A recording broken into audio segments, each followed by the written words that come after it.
رب العالمين والصلاة والسلام على رسول الكريم. أما بعد فأعوذ بالله من الشيطان الرجيم. بسم الله الرحمن الرحيم. سبحان الذي أسرى بعبده ليلا من المسجد الحرام إلى المسجد الأقصى. الآية. صدق الله العظيم وصدق رسوله النبي الكريم ونحن على ذلك من الشاهدين والشاكرين والحمد لله رب العالمین. حضرات، میں نے ابھی آپ حضرات کے سامنے قرآن مجید کی ایک آیت تلاوت کی ہے جو پارہ نمبر 15 سورہ بنی اسرائیل کی آیت نمبر 1 اس کے 2 جز پڑھے ہیں. ان کا ترجمہ یہ ہے: پاک ہے وہ ذات جس نے راتوں رات سیر کرائی اپنے بندے کو مسجد حرام سے مسجد اقصی تک. حضرات، اسلامی مہینوں کے اعتبار سے یہ رجب کا مہینہ ہے.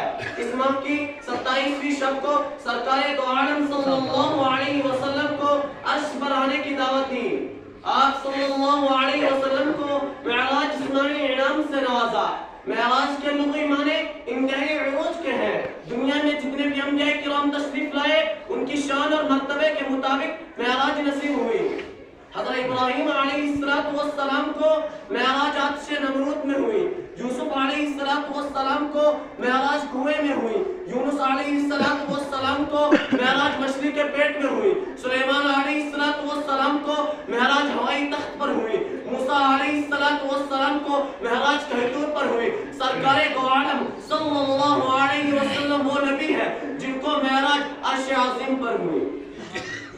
موسیٰ بطور رفت عیسیٰ بآسماں، موسیٰ بطور رفت عیسیٰ بآسماں، معراج عرش خاص کمال محمد اس.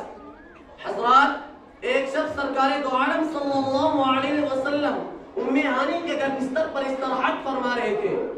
امام الانبیاء بھی خواب اور بیداری کی ملی جلی کیفیت میں تھے کہ معراج کا بلاوا آ گیا. حضرت جبریل علیہ السلام نے حکم خداوندی کے مطابق دروازے کا راستہ اختیار کرنے کے بجائے چھت کا راستہ اختیار کیا کہ سرکار دو عالم صلی اللہ علیہ وسلم کو کس طرح جگایا جائے. عام لوگوں کی طرح آپ کو جگانا آداب نبی کے خلاف تھا.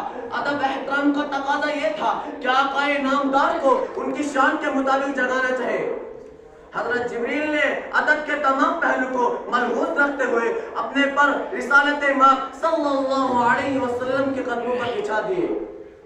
آپ صلی اللہ علیہ وسلم کی آنکھ کھل گئی. اس کے بعد حضرت جبریل حضرت میکائیل علیہ السلام آپ کو بئر زمزم کے پاس لے گئے جہاں سرکار دو عالم صلی اللہ علیہ وسلم کے سینے مبارک کو چاک کیا گیا. قلب مبارک نکالا گیا. اس کو زمزم کے پاک اور مقدس پانی سے دھویا گیا. حضور اقدس صلی اللہ علیہ وسلم خود فرماتے ہیں کہ حضرت جبریل اور ان کے ساتھیوں نے میرے قلب سے کچھ نکالا اور کچھ ڈالا. غسل قلب کے بعد اسے اصل جگہ پر رکھ کر درست کر دیا. شق صدر کے بعد ایک بہشتی براق کا انتظام کیا. نبی کریم صلی اللہ علیہ وسلم فرماتے ہیں وہ براق خچر سے ذرا چھوٹا تھا. سفید رنگ کا وہ بہشتی براق اس قدر تیز تھا اس کا ایک قدم تحت نگاہ پڑتا تھا.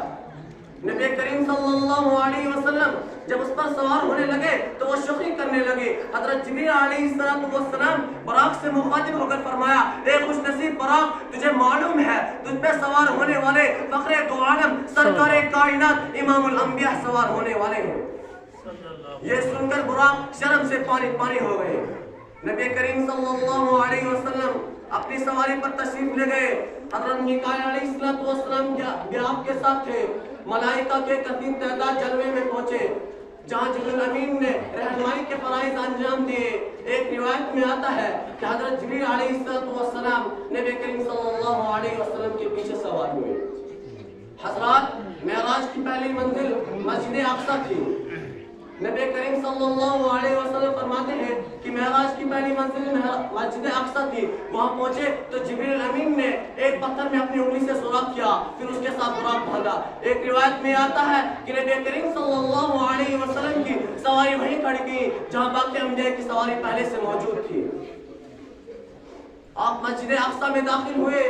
کچھ دیر کے بعد حضرت جبریل نے آزان دی، نماز کے لیے صفیں درست کی۔ نبی کریم صلی اللہ علیہ وسلم فرماتے ہیں کہ ہم اس انتظار میں کھڑے ہوئے کہ امامت کون کرائے گا۔ جبریل امین نے میرا ہاتھ پکڑ کر مصلی پر کھڑا کر دیا۔ جب میں نماز سے فارغ ہوا تو جبریل امین نے کہا، جبریل امین نے آقا نامدار کو بتایا کہ دنیا میں جتنے بھی نبی مبعوث ہوئے ہیں ان سب نے آپ کے پیچھے نماز پڑھی ہے۔